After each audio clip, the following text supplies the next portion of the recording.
In this video, we're going to set up the Assistive Touch menu so we can play Candy Crush Saga, Illustrated, and Angry Birds Reloaded with pointer-based devices such as eye and head trackers, joysticks, and touchpads. For this video, I will be using a 5th generation iPad version 16.3 to demonstrate this setup. Let's get started.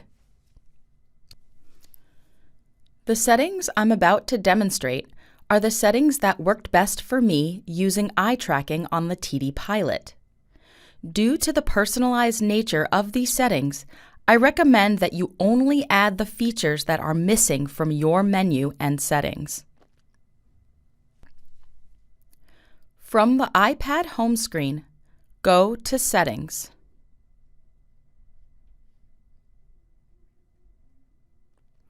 On the left, select Accessibility.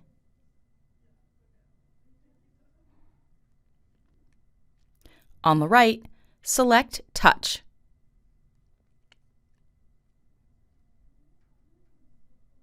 Select Assistive Touch. Select Customize Top-Level Menu.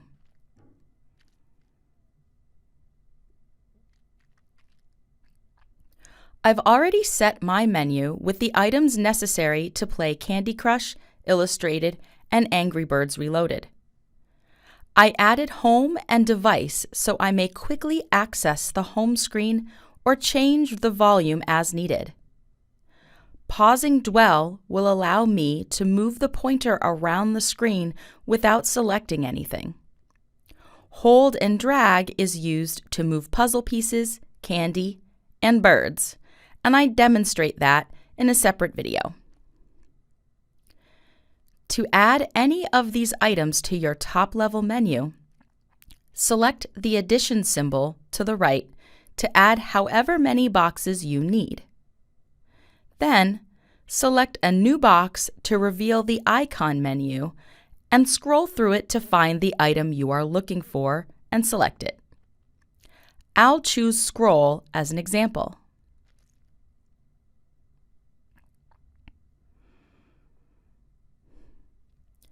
Tap anywhere on the screen to exit this menu. Repeat this process until you have the items you want and pause the video if you need more time.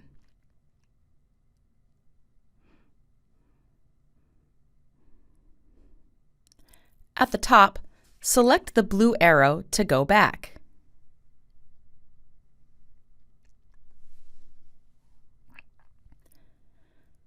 Select Idle Opacity. This setting determines how bright the Assistive Touch menu will be when not in use. You may already have this set the way you like it, so no need to make any changes if that's the case. I have it set to 40%. This feature will not be visible until Assistive Touch is activated. At the top, select the blue arrow to go back.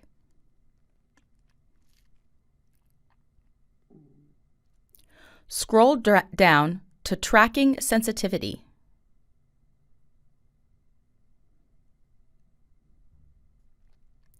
This setting determines how responsive the pointer will be when moved with a device like a joystick or your eyes.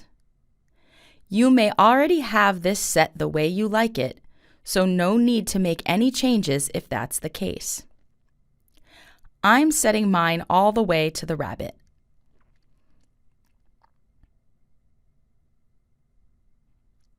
Next, activate Dwell Control.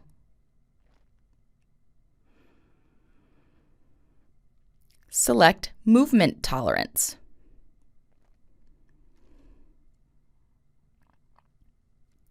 This setting determines the distance the pointer can move while dwelling on an item. If the pointer moves beyond this limit, then Dwell will not activate. For the games we're aiming to play, I recommend that this is set to about 40% or less.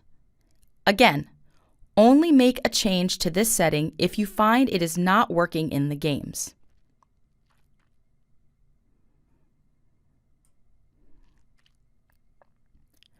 At the top, select the blue arrow to go back.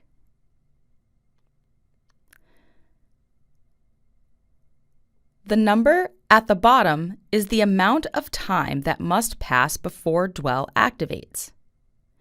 This setting is very important for eye tracking users as it directly relates to how much control you have over your eye movement.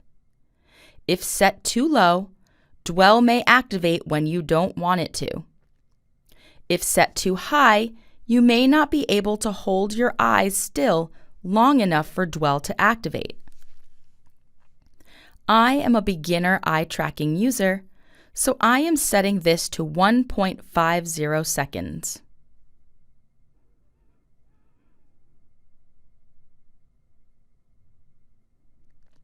Scroll to the top and activate Assistive Touch.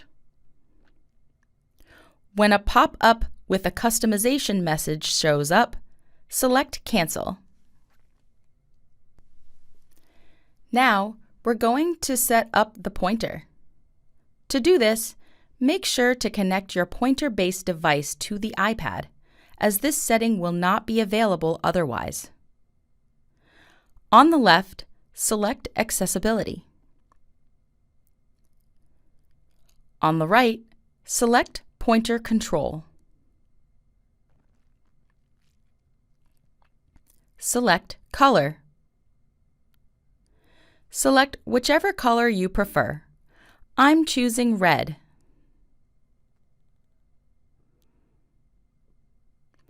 At the top, select the blue arrow to go back.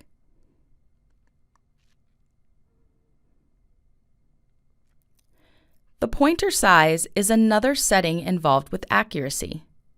The amount of control you have over the pointer movements, as well as the space you need the pointer to work within, determines the size of the pointer that you will need. I recommend setting the pointer size to about 30%, as I found that works best for the games we're going to play in other videos.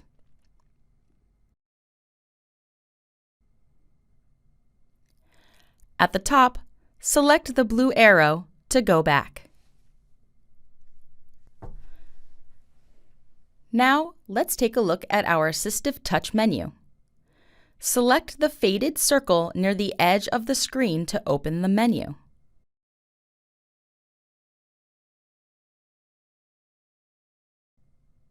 Here, we see the top-level icons, Home, Hold and Drag, Pause Dwell, and Device.